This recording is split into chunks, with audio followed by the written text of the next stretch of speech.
Assalamualaikum warahmatullahi wabarakatuh. Jemaah yang dirahmati Allah, pertemuan kali ini Putra Lanang akan bersama-sama mengikuti ceramahnya Gus Baha. Semoga dari video kita bisa mengambil hikmah atau ilmu dari ceramah-ceramah beliau dan bisa kita manfaat, yang bisa manfaat bagi kita semua, dan kita bisa melakukan hal-hal yang lebih baik, dan kita menjadi orang-orang yang lebih baik dan lebih berhati-hati dalam suatu apapun. Jangan lupa untuk selalu dukung channel ini dengan cara like dan subscribe dan pencet tombol loncengnya biar kalian tidak ketinggalan video baru dari saya.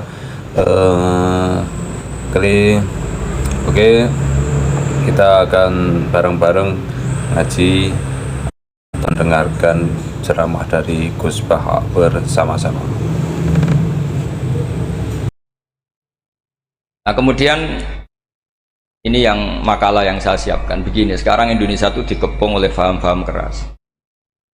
Sebetulnya untuk menghadapi paham-paham keras itu yang paling hebat tentu ilmu. Dalam banyak cerita, banyak saksinya juga. Pernah, ini masyhur sekali cerita ini. Sya'rawi itu ketemu orang ekstrim yang mau mengebom orang-orang Islam yang sedang main di bar. Dugem lah kira-kira gitu. Karena di dunia Allah kok maksiat tok, ini baiknya mati aja daripada hidup, daripada ngeleng-ngeleng bumi gitu.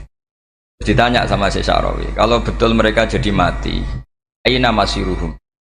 Lalu mereka mati terus kemana? Dijawab oleh ekstremis tadi, ya ilanar, karena mereka matu fi hinil maksiyah, mati ketika maksiat. Terus jawabnya si Sya'rawi, lalu kalau mereka ke neraka itu keinginan Rasulullah apa keinginan kamu? Apakah pernah Rasulullah itu berkeinginan umatnya mati masuk neraka? Ya enggak. Ya sudah, kalau itu tidak keinginan Rasulullah jangan lakukan. Itu kan satu ilmiah yang luar biasa. Rasulullah tidak pernah ingin umatnya mati dalam keadaan siap masuk neraka. Makanya tidak usah mati pas itu ya. Bener MC tadi, kalau mati milih tanggal dan milih tempat. Ya itu diantara pujian-pujian yang masyhur tuh, yang dulu sahabat ada yang muji Rasulullah itu, "Khuliqta mubarra'un min kulli aibin, faka'an nama khuliqta kama tasha." Jadi itu sebenarnya makalahnya sahabat, tapi yang untung Mustafa Atif karena dapat uang banyak dari nyanyi. Jadi itu sebenarnya makalah normal dari pujian seorang sahabat, tapi yang untung Mustafa Atif. Mungkin yang untung juga pengundangnya karena ternyata abadi ya. Tapi itu makalah itu dah. Nah, cerita Imam Sya'rawi tadi, Sya'rawi Sya'rawi Mutawali Sya'rawi ya. Mufassir itu. Saya punya kitabnya itu 27 jilid. Saya sebagai peneliti itu ya ndak tasdek amat karena saya butuh adit ya, butuh penguat itu. Dan penguat itu pula yang saya bawa ke sini. Ya ini saya baca terjemahnya dulu, nanti saya baca Arabnya supaya dapat barokahnya Rasulullah SAW sebagai Jami'ul Kalim. Nabi pernah didatangi seorang Bedui. Bedui itu Arabi, orang kampung. Minta sama Nabi, karena Nabi itu udah orang kaya, tentu kira-kira saya bayangkan ya dikasih 50.000 atau 10.000. Si Arabi ini tidak terima, dan tidak terima ngomong di depan umum.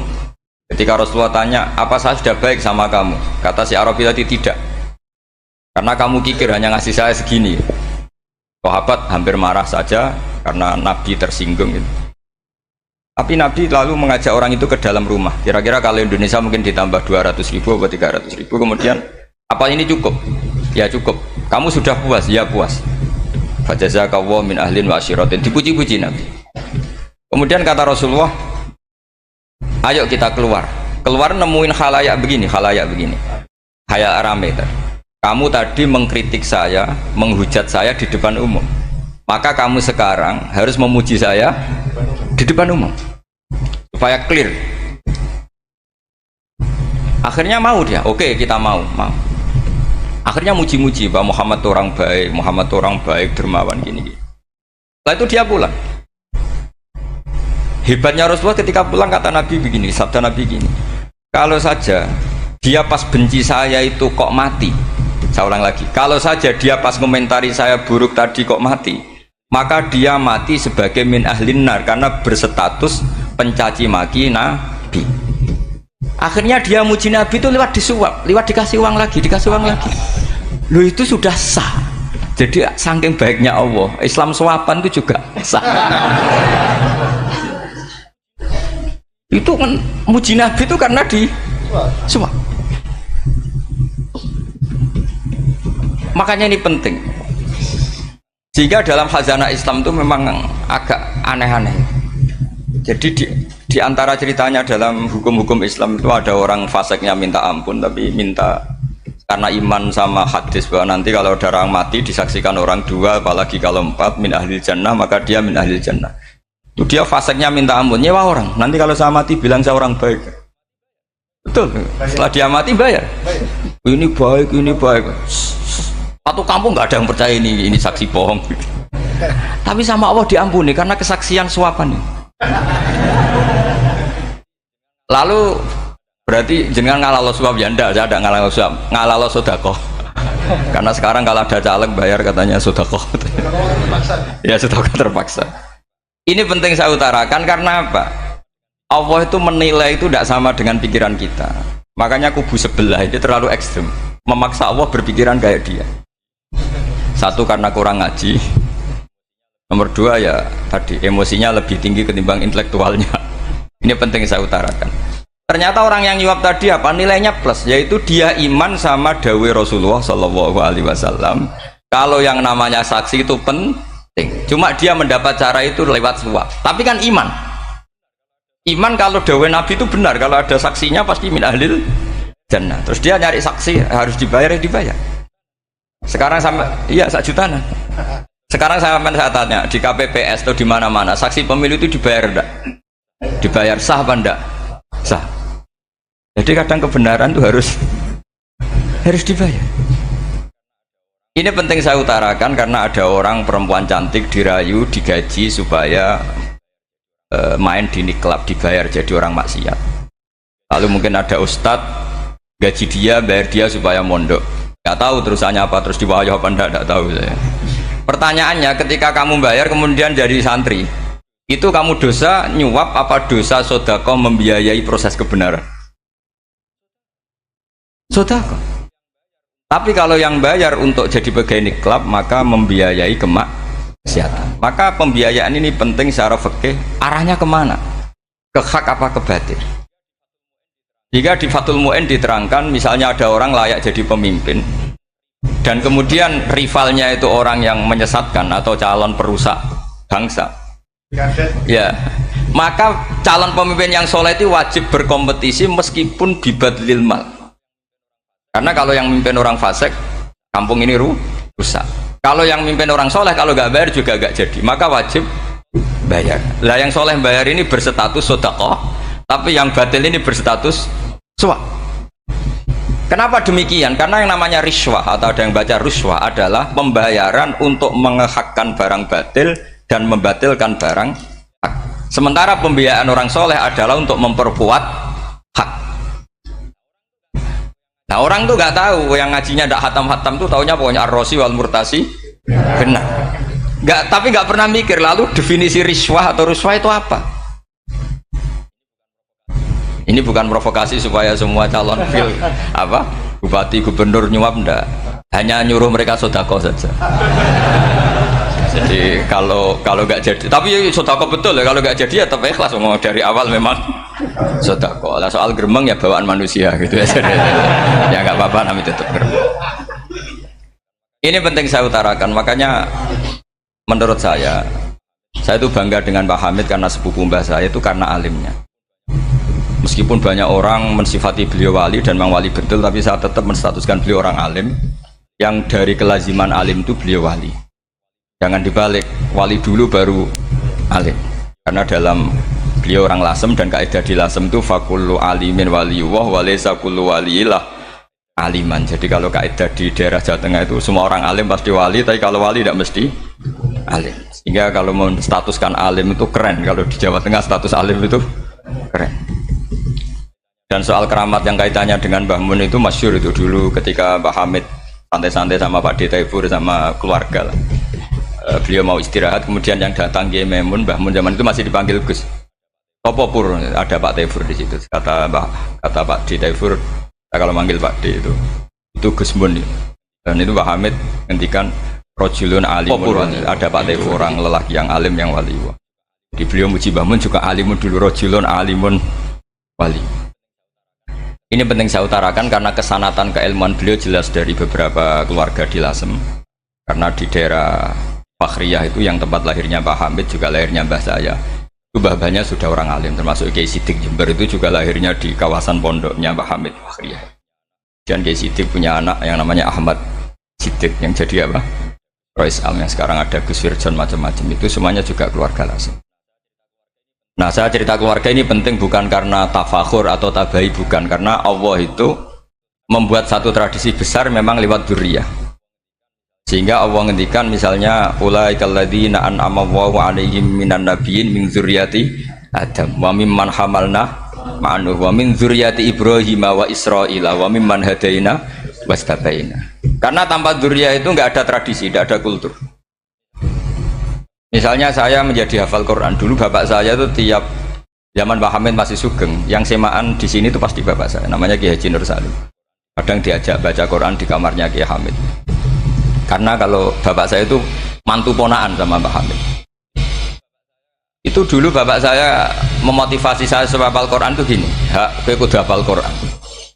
Nak kowe rapal Quran, iku kepaten obor. Kok anak merapal luwe duwe alasan. Jadi kalau ada Gus tidak alim itu mesti salah bapaknya.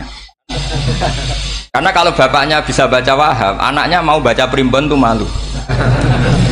Tapi kalau bapaknya sudah bacanya WA, anaknya jadi primbon.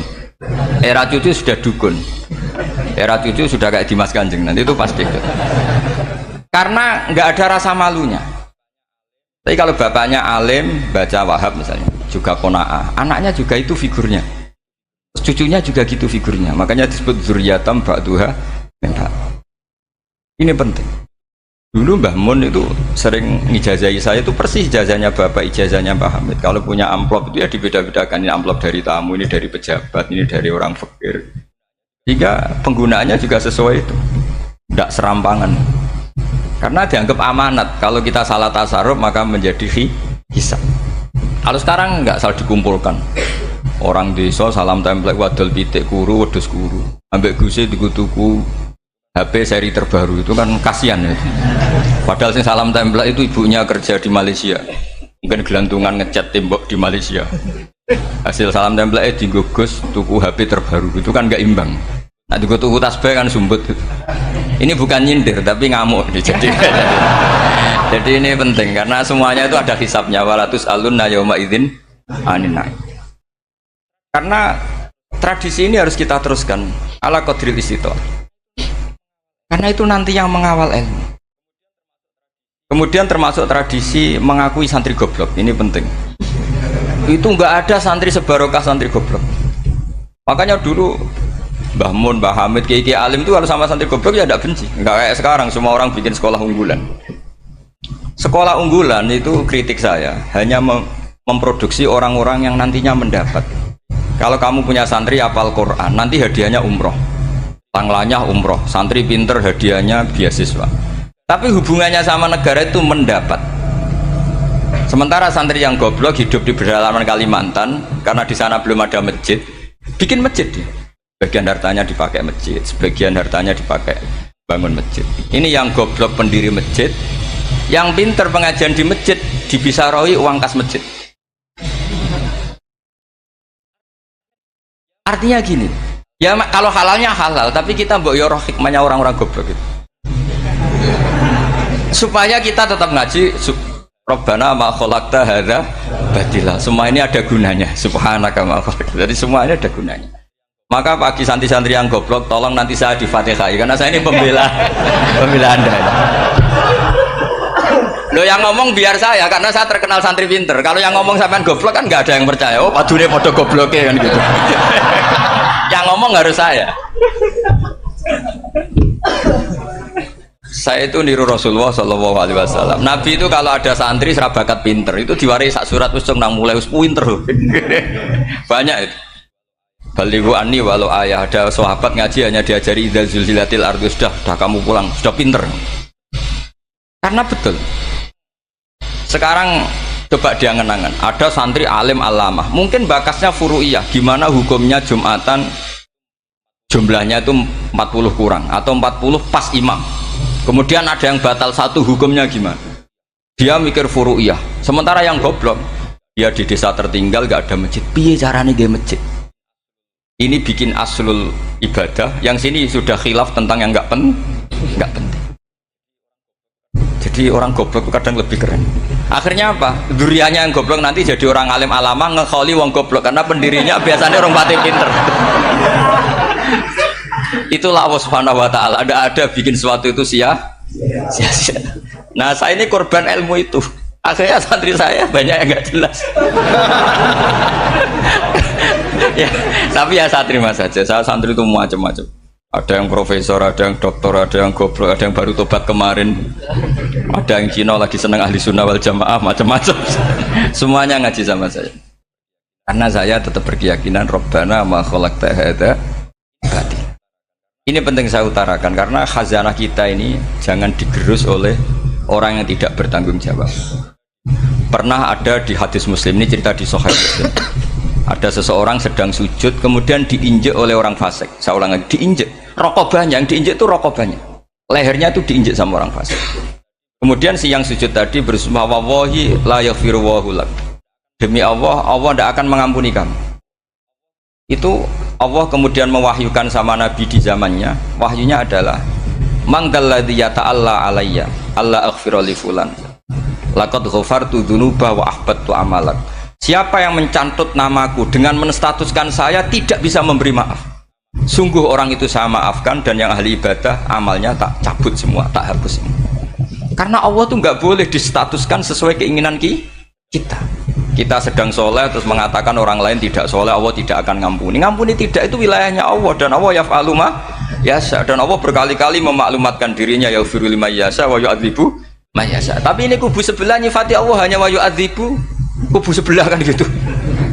Tidak pernah kalau Allah disifati yaghfir. Bagaimana Allah gak tersinggung? Allah selalu distatuskan yu'adzib. Kira-kira kalau Allah kan gini, saya ini bisa u'adzib, bisa aghfir, kenapa status saya tinggal yu'adzib? Ini ngaji di mana? Khatam enggak kan gitu. Makanya resikonya ahli sunnah itu masyhur tuh Pak Hamid Pasuruan, tamu macam-macam diterima. Ketika orang benci Golkar itu ada tamu dari Golkar juga diterima. Ketika orang nggak mau diberi hadiah oleh orang Golkar, Pak Hamid ya diterima. Bilang ke bapak, mengaku lo mau wainur, duit enggak ono gunane dhewe. Sing marai rawan hisab itu kan kamu dapat uang nggak jelas kemudian kamu pakai pribadi. Kalau orang-orang soleh kan nggak pernah dipakai, kan aman saja. Loh, dihisab apanya? Wong hanya peralon. Kalau istilahnya Pak Hamid itu peralon. Datang diberikan orang lagi, datang diberikan lagi. Kalau kena kamu kan hisab. Terus kamu nyate makan wareg glegeken, nah itu uangnya nggak jelas dipakai nyate glegeken, ya mesti hisab. Kalau nggak jelas ya disedekahkan. Kalau ingin bebas apa? Hisab. Tapi kalau sering sedekah biasanya nggak bebas dari miskin. Tapi kalau kamu wali kan tetap kayak Pak Hamid itu masyhur bisa kok. Tapi kan nggak jadi miskin. Kamu nggak terkenal sakok tapi miskin. Ini nggak wali. Ini penting. Jadi kebanyakan orang ekstrim karena mensifati Allah Ta'ala itu hanya dengan status yu'adzib, tidak dengan status yaghfir. Dan itu mereka harus ngaji lagi. Kurang apanya Rasulullah SAW? Nabi sebagai manusia benci sekali sama pembunuh Hamzah karena qatilu ahabbin nasi ila Rasulillah. Itu sama Wahsy. Siapa yang nggak tahu Wahsy? Qatala ahabban nas ila Rasulillah, itu qatala Hamzah. Dan ketika Nabi nyuwun sewu maksud no Wahsy, Allah malah nurkan ayat laisa laka minal amri syai'un aw yatuba alaihim. Ada pilihannya aw yatuba alaihim. Apa yang terjadi? Justru Allah mentobati Wahsy. Memaafkan Wahsy, mentobati Wahsy. Ada sahabat yang dipuji Nabi Hamamatul Masjid, akhirnya su'ul khotimah. Kita tahu ceritanya siapa? Sa'labah. Makanya kata Mbah Mun sering cerita ke saya, banyak orang darani saya itu tidak jelas, kata Mbah Mun, karena saya sama siapa saja baik, sehingga banyak yang nuduh saya itu tidak jelas. Kata beliau, ulama paling jelas ya saya ini, karena masih orisinil, kata beliau. Tapi pakai bahasa Jawa, karena tadi Mbak Idris bilang ada yang MA ya, Madura asli tadi, makanya saya terpaksa bahasa Indonesia tadi. Kata Mbah Mun, ulama paling jelas ya saya. Karena saya menyikapi siapa saja baik, karena di hati saya hanya membaca laisa laka minal amri syai'un aw yatuba alaihim aw yu'adzibah. Kenapa kamu memvonis si buruk? Bisa saja nanti baik. Yang sedang baik bisa saja nanti Kalau nasib seseorang nggak jelas, kenapa kamu sikapnya jelas? Nah, ini orang-orang nggak ngaji itu memaksa orang lain jelas. Ini kubu sebelah pasti salah, ini pasti benar. Manusia kok dipasti-pastikan gimana? Kita ini tidak nabi. Kalau nabi maksum pasti benar. Kalau sampean apa? Maksum bisa. Jadi ketidakjelasan para ulama ini berdasar konstitusi tadi bahwa itu wilayahnya Allah. Ini penting saya utarakan. Jadi penting sekali. Jadi orang yang sedang fasik sekarang bisa saja nanti tobat. Yang sedang sekarang soleh bisa saja nanti masalah. Hingga Rasulullah tetap mengajarkan ya muqallibal qulub tsabbit qalbi ala dinik. Jadi kalau ngaji itu khatam. Khatam itu begini misalnya ya. Saya pernah ngaji Ihya, belajar Ihya khatam. Bahkan saya punya takrirannya berdasar kitab Ithaf, sarahnya Ihya. Kalau ingin tahu sanadnya sarah Ihya, ya misalnya Gus Idris ini, Idris ngaji Mbah Hamid Pasuruan, ngaji Mbah Dimyati. Mbah Dimyati ini ngaji sama kakaknya Kiai Mahfud Termas. Kiai Mahfud ngaji sama abahnya Kiai Abdullah. Kiai Abdullah ngaji sama abahnya Kiai Abdul Manan. Kiai Abdul Manan ini mulazim terhadap Sayyid Murtado Az-Zabidi. Jadi kalau santri Salafiyah ini ya kira-kira tokoh Sabiah. Karena Mbak Idris Sadisa ya kira-kira sampean itu dari pengarang Ithaf itu baru tokoh berapa? Sabiah, masih keren. Turun pitu. Masih kaya lah. Lah kamu kok miskin? Turun ke wolu katanya kan. Jadi nanti kalau masih keren. Itu sampean ngaji kitab kalau khatam. Saya ulang lagi kalau khatam. Itu memang ada bab-bab di mana ulama itu harus tegas, harus tafrik bainal haqqi wa bainal batil. Oke, itu bagus. Mana yang hak, mana yang batil kita bedakan. Di bab itu bagus. Tapi kalau nanti kamu ngaji bab tawadhu, lihat di Bidayatul Hidayah atau di semua kitab tasawuf, bab tawadhu itu kalau melihat kamu orang kafir, kamu melihat orang apa? Kafir. Ini aso ma'akufri, ini maksiat wajar dia kafir. Saya ini muslim kok maksiat. Fadham bi akbah, maka dosa saya lebih buruk. Melihat orang tua, mesti hada aksaru ibadatan, ini lebih tua, mesti ibadahnya lebih banyak. Nanti kalau melihat anak kecil, hada azharu minni sinnan, pasti maksiatnya banyak saya.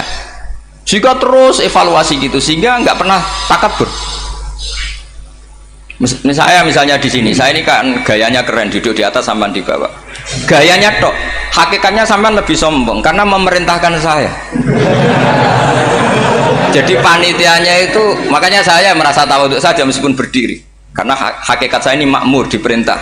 Panitia ini, penyelenggara ini amir, pemerintah. Kira-kira sombong mana? Itu sekali saya tidak memaafkan finnar itu.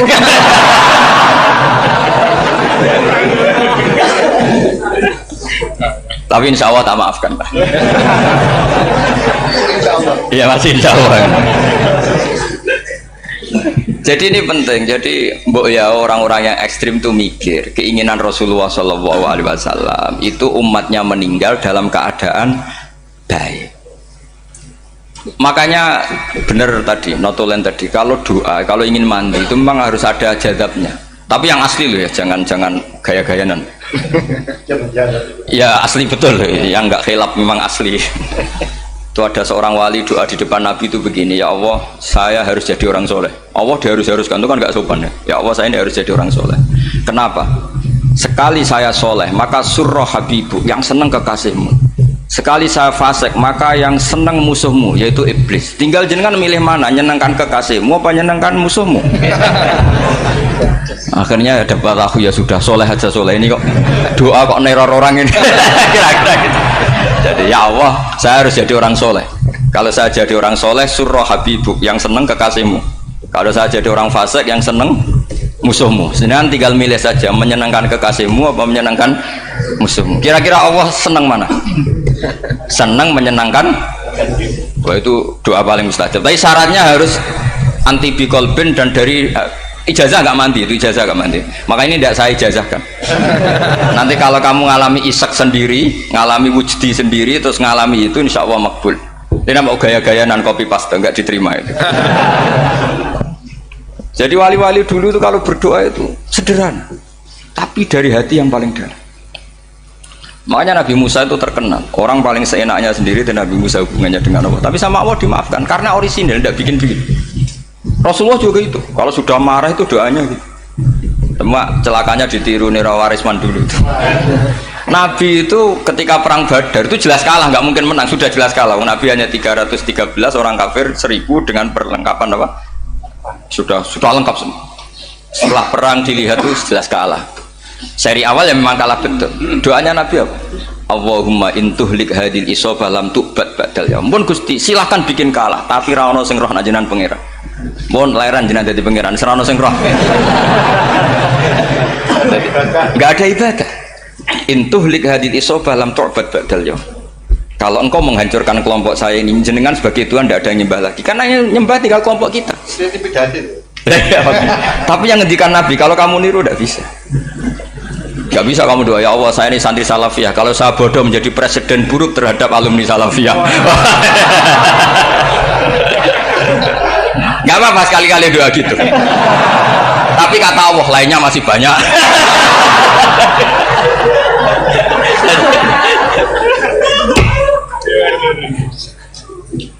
Tapi itu syaratnya tadi harus ada al-wujdi wasima. Jadi makanya Imam Ghazali punya kitab al-wujdi wasima.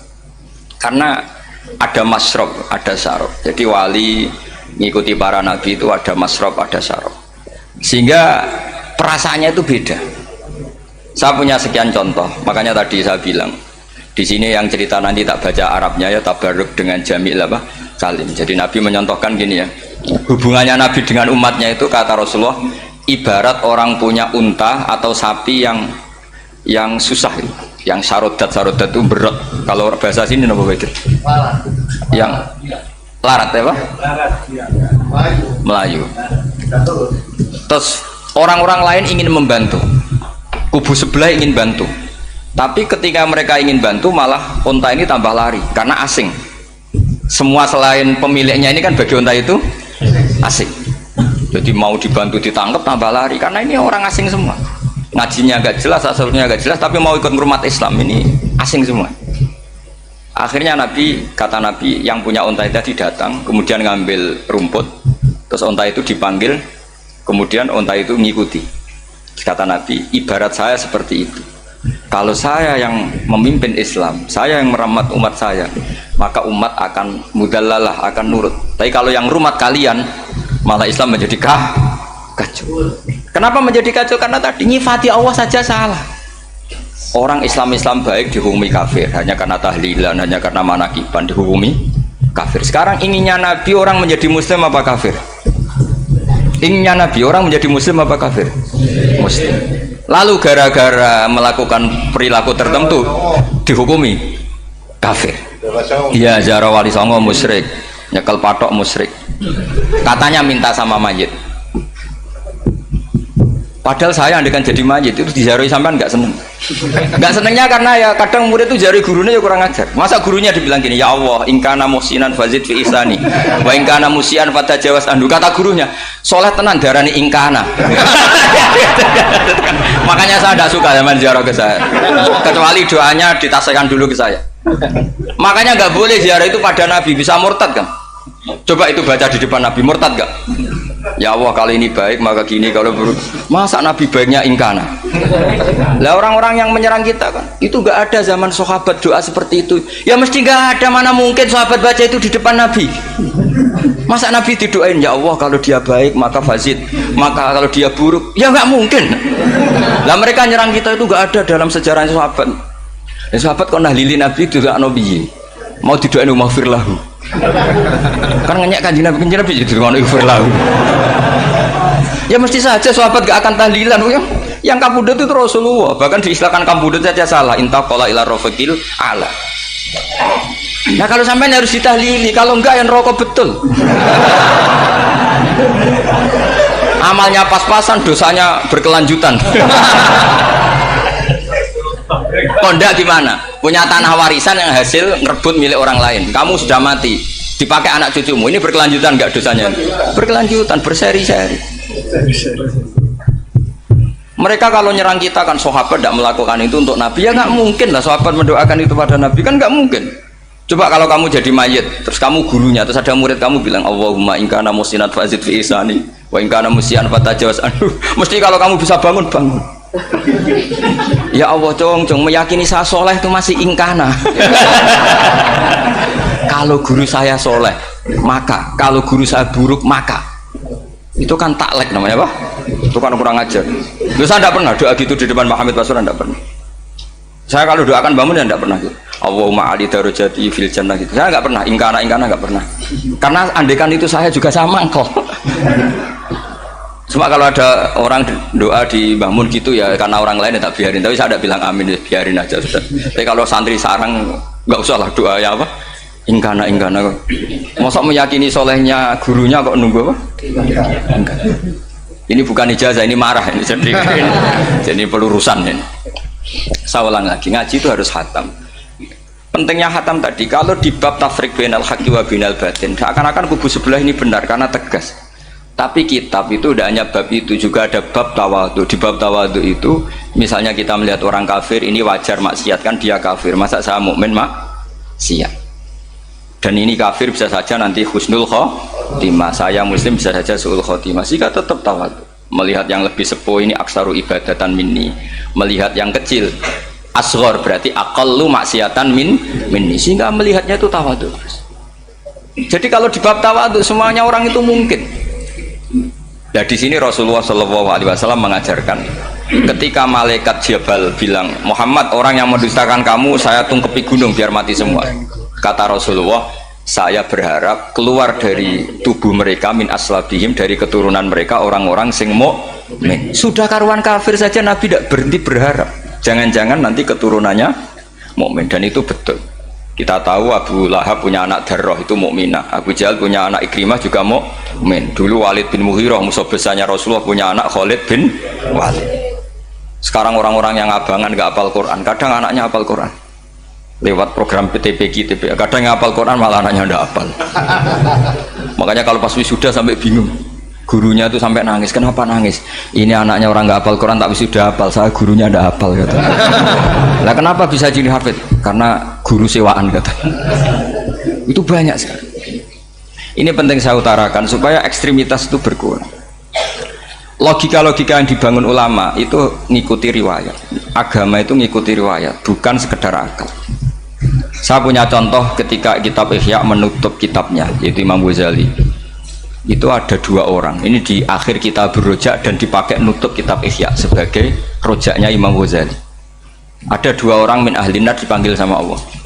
Ini sekaligus ijazah. Kali ini ijazah betul. Yang dipanggil di ke surga itu masih muqayyad dan biangkalil jahim, masih muqayyad, masih dibelenggu sama atribut neraka. Terus sama Allah ditanya, piye jong kabarin rokok? Wah syarra makanan Gusti mun rokok jenengan takokno sekarang ra enak jen. Terus kata Allah, ya sudah kamu kembali ke sana karena kamu memang orang fasik. Itu lari, semangat mau ke neraka. Ini ijazah. Semangat disuruh kembali ke neraka itu semangat lari. Allah tanya, loh Jong kenapa kamu semangat? Ya Allah, saya ini sudah kapok. Dulu ketika di dunia kamu perintah, engkau perintah, saya tidak semangat. Maka kali ini jenengan perintah, saya semangat. Karena saya sudah kapok. Setiap engkau perintah, saya ada lari semangat ke neraka. Nah barokahnya semangat masuk neraka ini, kata Allah, ya sudah kamu di surga saja. Maka ijazah nanti kalau ada pengumuman silahkan masuk neraka, kamu harus lari sekencang-kencang. Karena itu perintah Allah apa? Yang ketika kita di dunia kalau diperintah males-malesan. Kalau kamu diperintah sholat subuh jamaah kan males-malesan. Dan itu menjadi kita masuk neraka. Sebagai kafarah itu ya Allah, karena ini perintah engkau, saya tidak males-malesan lagi. Wes membalikin rokok, lari semangat. Allah akhirnya haru, dimaafkan. Panggil lagi, sudah di surga saja. Barokahnya semangat masuk neraka. Nah ini ijazah ini. Ya diterima ya. Kok enggak semangat terima ya. Yang kedua enggak. Sudah kamu kembali ke neraka, pelengahan gitu. Enggak semangat. Allah dilihat terus enggak semangat. Kenapa kamu toleh? Ya Allah, saya tidak pernah ngira ketika engkau manggil saya ke surga, kemudian engkau kembalikan lagi ke neraka. Ya sudah di surga saja, barokahnya husnudzon. Jadi ini ijazah, kamu milih dua itu, milih yang mana terserah. Artinya apa? Logika kamu itu tidak mesti masuk apa yang dilakukan oleh Allah Subhanahu wa Ta'ala. Itu logika kamu kan tidak masuk, tapi Allah yaf'alu ma yasha. Ini penting saya utarakan. Nah, tapi orang-orang ekstrim itu maunya nyifati Allah dengan status yu'adzib, yantakim, jabbar, qahar. Sifatnya Allah Ta'ala itu 99. Kenapa apa kamu hanya satu? Jadi tetap saja menghadapi fenomena seperti ini tetap laisa laka minal amri syai'un aw yatuba alaihim aw yu'adzib. Sehingga setahu saya Mbah Mun, Mbah Hamid Pasuruan, guru-guru kita, habaib yang alim-alim itu melihat tamu macam-macam ya dilayani semua. Karena ini ngadepi fenomena sosial yang semuanya tidak jelas. Kalau nggak jelas apa? Ya kita bisanya berharap karena afdolul ibadah itu intidharul farad. Kalau belum Islam sekarang kita harapkan nanti. Kalau bapaknya enggak kita harapkan anaknya. Kalau anaknya belum kita harapkan cucunya. Karena agama ini limangka nayarjuwo hawal yaumal akhir. Agama ini bagi yang terus berpengharapan, bukan bagi yang putus asa. Ini penting saya utarakan. Jadi apalagi Allah sudah punya rencana tadi, yang goblok-goblok di pedalaman Dayak bikin masjid, yang pinter-pinter ramen lomba untuk sangu, untuk umroh. Kira-kira memberi sama mendapat pahalanya keren mana? Memberi. Tapi tidak usah jadi goblok tidak usah direncanakan, sudah terjadi. Jadi makanya saya bela karena sudah terjadi gitu. Tapi tidak usah direncanakan. Nanti terus wah goblok aja cara Gus Bak gak apa-apa ndak. Sudah kadung, ini cuma kita itu iman ya. Jadi karena yang pinter itu yang jumlahnya tidak banyak. Ini kita bully saja. Karena kamu bully pun tetap mulia kan orang pinter ini. Tapi kalau orang goblok gak dibela habis dia. Yang pinter buat dikritik kayak apa kan tetap mulia kan. Lah yang muji sudah banyak, saya ngeritik saja lah. Ini tidak akan jatuh. Tapi yang goblok ini kan nggak ada yang bela. Saya sebagai umatnya Rasulullah, pecinta umat Rasulullah tak bela, tenang saja. Ada hikmahnya apa? Hikmahnya orang goblok. Betul loh, saya itu sering ketemu dokter, ketemu profesor tuh nangis. Tak tanya kenapa nangis. Bapak saya itu petani, saya di Jogja sampai jadi dekan, jadi rektor. Tapi saya sekarang rektor, anak saya sekedar SMP naik itu sudah senang. Nggak dengar kabar ketangkep BNN sudah senang. Padahal saya ini ahli metodologi. Ternyata pinter bapak saya. Karena bapaknya tadi hanya petani bisa menjadikan anaknya profesor. Tapi profesor tidak mesti bisa jadi. Anak saya anak SMP aja sudah senang. Karena Allah ingin membuktikan pinter kamu itu tidak ada artinya di depan iradatullah. Di depan apa? Iradatullah. Supaya orang tunduk. Lo coba yang jadi ulama tabi'in itu rata-rata abnaul mawali. Anaknya budak yang dimerdekakan. Karena Allah seperti itu. Ada yang tokoh yang tadi zuriyatam ba'duha min ba'd, itu harus kita jaga. Saya termasuk orang yang ditakdir punya mbah-mbah alim, itu juga harus dijaga. Yang enggak alim peluangnya masih banyak. Banyak sebanyak-banyaknya. Asal tadi lewat jalur sregep, dan kalau bodoh ngaji saya nanti. Tak ajari robbana ma khalaqta hadza napa? Karena ayatnya gitu, min dzurriyyati Adam wa mimman hamalna ma'anu wa min dzurriyyati Ibrahim wa Israil. Terus terakhir ditutup wa mimman hadaina wajtabaina. Itu umum. Tidak jalur nasab, siapa saja yang hadaina wajtabaina. Ini penting saya utarakan. Jadi ini sebagai penutup tak baca teks Arabnya supaya kita dapat barokah jami'ul kalim. Karena sebarokah-barokahnya bahasa Jawa atau bahasa Indonesia masih barokah bahasa Arab. Cuma kalau tidak saya terjemah dulu, nanti saya baca ini kamu amin amin dikira doa aja sih. Makanya ini diterangkan dulu biar nggak korban apa diamini. Karena saya ini pernah Jumatan di satu kampung, imamnya itu sepuh. Imamnya sepuh, khutbah itu nggak selesai karena dia nggak bisa menyelesaikan sesuai teks di bukunya itu. Yang belakang mangkel terus amin amin. Akhirnya Pak Khotib ngadeg lagi, cungkur doa cungkur.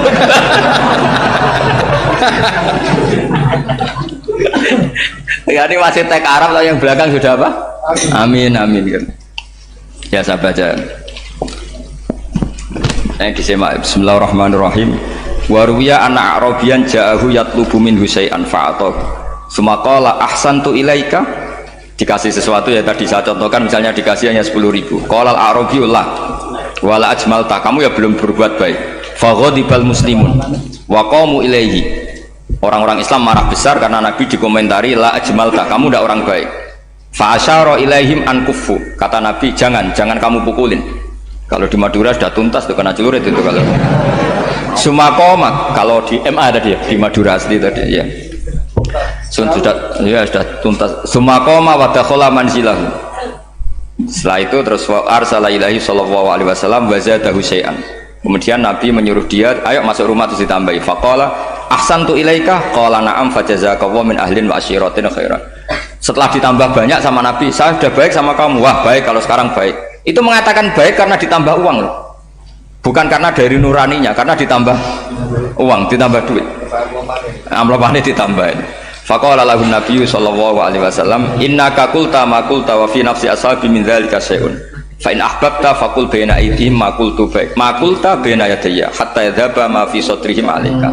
Kamu tadi ngomong dan menjadikan sahabat saya tersinggung.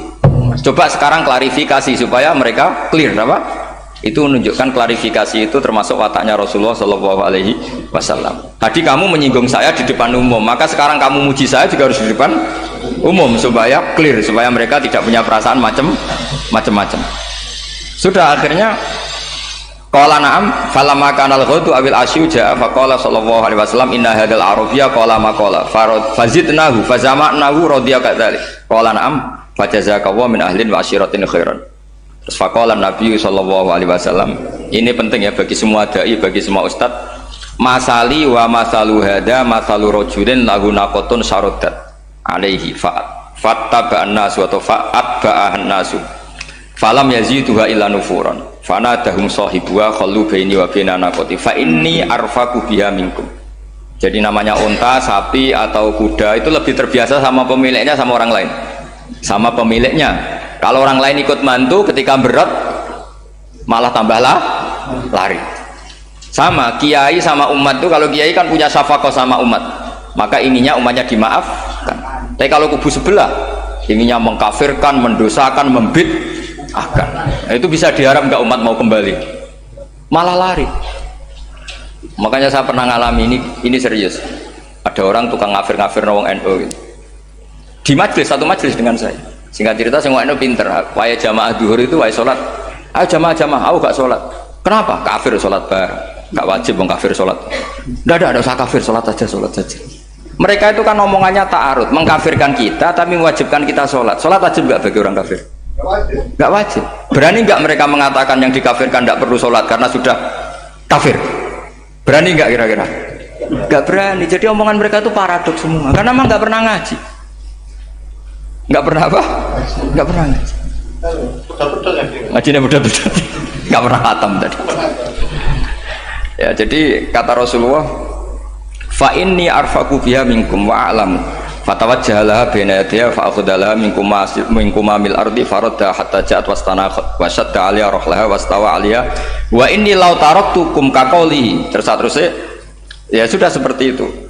Faradda hatta jatan terus wasyadda alaihi rahla wastawa alaihi wa inni la taraktukum saat terus itu. Walhasil itu terusannya hadis itu, kalau saya membiarkan dia dengan keyakinannya tadi mengkritik saya dan dia mati maka dakholan. Jadi intinya gini, seneng Nabi dibayar itu sah, seneng Nabi dibayar itu sah, seneng Nabi dibayar itu sah. Jadi ya kalau ada maulid terus kiainya ngasih makan terus menjadi seneng Nabi karena ada Bukharinya, itu juga sah. Ono zaitune sah, terus kiainya seneng karena untuk amplop juga sah. Jadi ini sudah ini sama-sama sah, karena untuk kebaikan selalu sah. Makanya mungkin di sini ya habis kalau kajian di sini mesti ada sarapannya pertama, kopi dan sarapan ngaji pagi. Jadi orang datang ingin sarapan tidak apa-apa. Tidak apa-apa, sah itu. Sayyid Muhammad juga gitu, kalau ada orang ngaji dikasih uang juga sah.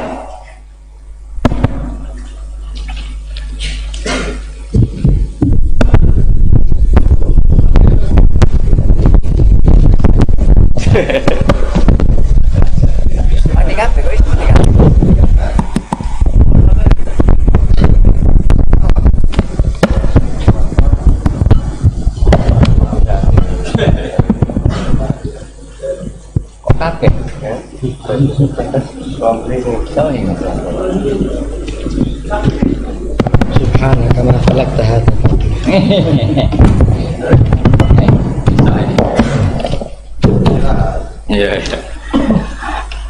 Ya, jadi ini jelas ya, jadi riwayat ini jelas. Kemudian riwayat yang ada di kitab Bukhari, ketika Rasulullah didustakan, dibuli, ini wa ana mahmum ala wajhi falam astafik illa wa ana biqarni sa'alib, yang di bawah garis itu ada yang di Bukhari Farafatu rosi faidan ana bisahabatin qad adallatni fanadhartu faidan fiha jibrilu fanadani faqal inna wa qad sami'a qawla qaumika laka wa maraddu 'alaika wa qad basa ilaika malakal jibal litamurahu bima syi'ta fihim fanadani malakul jibal fasallama 'alaihi tsumma qala ya Muhammad faqala dzalik bima syi'ta in syi'ta an udbika alim al-akhsaban faqala Nabi sallallahu alaihi wasallam bal arju ayyukhrijawahu min aslabihim may ya'budu wa wahdah la yusyriku bihi syai'an. Jadi Nabi menghadapi yang sedang kafir saja enggak putus asa, bisa saja mereka nanti melahirkan anak-anak yang Islam. Jadi kalau ada kiai menghina orang kafir itu jangan melihat kiai kok kancanan wong kafir, yang benar itu kiai yang penuh harapan sehingga sama orang kafir saja berharap. Tapi sekarang enggak, kiai kancanan wong kafir, kiai kok kancanan wong fasik. Logikanya dibalik, kiai nelateni wong kafir nak menawa anak turune masuk Islam, kiai nelateni wong fasik anak menawa dadi soleh. Logikanya harus seperti itu. Nah soal perang itu beda, perang kan mereka sudah menstatuskan diri ingin bunuh kita, tentu kita harus berani untuk mempertahankan diri. Tapi kalau kondisi normal tidak bisa seperti itu. Ini kan kondisi normal. Itu Rasulullah ya nggak boleh, karena tadi bahkan kalau saya pernah ngaji ini di Sidogiri pernah cerita Rasulullah jajar Nabi Nuh, ada seorang wali pasnya Abu Hasan Asyadili. Siapa Abu Hasan apa? Asyadili mimpi ketemu Rasulullah jajar Nabi Nuh. Kemudian Nabi Nuh itu digojlok sama Rasulullah, kamu pernah maksudkan kaum kamu, bisa saja fi aslabihim atau fi zuhurihim ada nasamatan sing tu'minu billah. Sekarang misalnya begini ya, ini orang kafir, di sini itu ada gen yang ribuan ila yaumil qiyamah. Bisa saja gen-gen yang sekarang masih di zuhurihim, karena kalau apa gen di lelaki diistilahkan fi zuhurihim, ini saja nasamatan tu'min, nasama yang nanti mukmin. Kalau dia mati kan berarti kamu membunuh calon orang mukmin berikut. Jadi, tapi ya sama. Tapi kalau kamu bilang dibiarkan, bisa saja ini ada nasamah sing calon kafir. Berarti kamu membiarkan kekafiran. Nah di sini hebatnya Allah. Allah bikin Nabi Nuh mewakili istihad potensi kekafiran berlanjut, sehingga beliau bilang wala yalidu illa fajiran kafaro. Paham ya kan? Rabbil tadzar alal ardi minal kafirina dayara innaka intadzarhum yudillu ibadaka wala yalidu illa fajiran kafaro. Logika itu terwakili oleh Nabi Nuh. Logika bisa saja ini ada nasamatan untuk minubillah, itu terwakili oleh Rasulullah bal arju ayyukhrijawahu min aslabihim may ya'budu wa la yusyriku bihi syai'an. Kayak apa untungnya kita jadi umat Rasulullah sallallahu alaihi wasallam? Masalahnya Nabi Nuh gak Nabi Nuh, Nabi Muhammad. Jadi kira-kira istiadat kamu ikut Nabi siapa? Kalau main hantam ya ikut Nabi Nuh. Kalau main rojak berharap Nabi Muhammad. Ya sudah, sampean ikut mana aja? Nabi Muhammad. Ini penting saya utarakan supaya apa-apa itu terukur lewat ilmu. Ya pokoknya istilah kayak Wali Songo yang tercerminkan sampai ke kita kayak Pak Hamid, karena Pak Hamid ini sanadnya secara gen sampai Sunan Bonang, di silsilah itu sampai Sunan Bonang. Saya punya catatan nasabnya Mbah Hamid Pasuruan sampai Sunan Bonang, ditulis Mbah Him itu ya, pas 40 harinya Mbah Hamid itu silsilah itu. Saya kira demikian, saya mohon maaf atas semua kesalahan. Wah, baru mulai. Ya Santi Putri itu gak usah mikir besar berat-berat, yang penting nurut suami, itu kata para suami. Tapi kalau suaminya gak layak diikuti ya diberontak saja gitu. Karena gak ada sesuatu yang luar biasa kayak perempuan. Itu kata Sayyidina Umar, pernah dia mau jalan itu dicegat sama Khawlah itu binti Salabah, itu sampai 3 jam, padahal Umar sudah Amirul Mukminin. Sudah siapa? Amirul Mukminin. Tapi ketika ditanya kenapa engkau berhenti, karena orang tua ini. Kamu tahu orang tua ini siapa? Ini ketika protes itu didengar langit sabujur, yaitu yang di ayat qad sami'a Allahu qawla allati tujadiluka fi zawjiha wa tashtaki ila Allah. Jadi sing protes wong wedok ora trimo bojone, Kanjeng Nabi diprotes. Ya singkat cerita, Khawlah itu cantik. Memang contohnya harus cantik, kalau jelek nggak bisa. Khawlah itu cantik sekali. Walhasil dia mungkin khed atau apa, lama mungkin khed. Terus suaminya datang, Aus bin Somit ini datang, melihat istrinya pas sujud. Di semua teks riwayat fa'ajabatu ajizatuha. Makanya gambarannya harus cantik. enggak usah diterjemah ya, fa'ajabatu ajizatu. Singkat cerita Aus itu minta dilayani saat itu juga. Si Kholah nggak mau karena sedang ibadah, bongkok sih mas gue dalu, enggak gue sekarang. Saking mangkelnya karena agak kesampaian. Ya orang lanang kan gitu, mesti kotor kalau nggak kesampaian. Terus Zuhara min Hadiah melakukan dihar anti aliyah ka dhuhri ummi. Dulu dihar dalam hukum jahiliyah adalah tolak. Setelah ditihar, Aus getulnya bukan main karena Kholah ini cantik. Makanya contohnya cantik karena kalau nggak cantik nggak getun itu. Terus kalau nggak cantik juga suaminya tidak kesusu gitu. Sudah tahu semua pokoknya gitu punya ada. Singkat cerita akhirnya suaminya datang ke Rasulullah. Ya Rasulullah, saya ini sangat mencintai istri saya, tapi tadi saya keterucut dihar dia. Lalu solusinya gimana?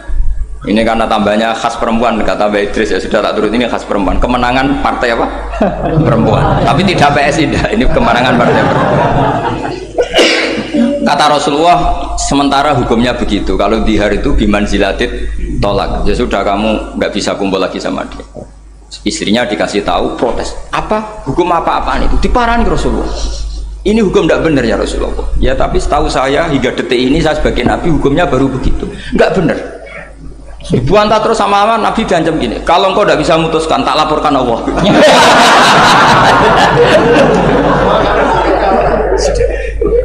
Akhirnya ini pulang betul, pulang sujud, sholat, lapor sama Allah. Dan ketika lapor sama Allah, ya Allah ini tidak fair. Lapornya tuh jorok sekali. Qad nasartu lahu batni, akala syababi wa nasartu lahu batni. Akala sababi, muda saya sudah dihabiskan sama suami saya. Wa nasartu lahu batni, tidak usah diterjemah.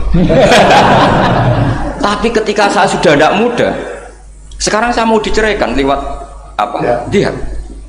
Terus wa innali auladan, saya ini punya anak banyak. Indomam tuhum ilayya jauh. Kalau saya rawat pasti mereka kelaparan.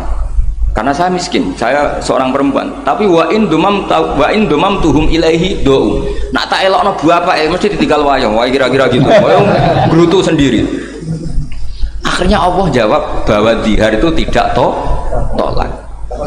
Lah akhirnya Nabi manggil dia, panggil perempuan tadi. Padahal Nabi gak dengar, itu di kamarnya sendiri perempuan tadi. Terus qad sami Allahu qala allati tujadiluka fi zawjiha wa tashtaki. Itu semua teks ya tujadilu. Allah mendengar perempuan, lati itu perempuan tujadiluka sing madoni kowe Muhammad. Nek ada dikai dipadoni wedok enteng, Nabi saja dilabrak. Wes susah perempuan tuh repot. Nabi dilabrak. Sampai jadi surat Mujadilah. Makanya saya kalau baca Mujadilah dan baca Mujadalah, ini kaitannya dengan tasrif. Jadalah yujadilu mujadalatan. Karena sekali nggak bisa tasrif nggak sah jadi mufassir. Ya jadi kalau kafaro ya kafiru ya takfiron. Iya kira-kira kan gitu. Fa'ala yufa'ilu ya tafilan. Jadalah yujadilu mujadalatan. Jadi kalau mujadalatan itu masdar, karena ini subjek pelaku mujadilah, jadi boleh mujadalah bisigotil masdar, boleh mujadilah dengan sigot isim fa'il. Karena wanita pembantah Nabi itu didengar oleh Allah. Makanya ayasma'uha Rabbul Izzah min fawqi sab'i samawat walam yasma'aha Umar. Allah saja mendengar dari langit 7, masa Umar gak mau mendengar? Jadi makanya kalau Umar macam-macam, orang nyewa Kholah, kamu yang ngomong. Lagi-lagi dengan Assalamualaikum warahmatullahi wabarakatuh.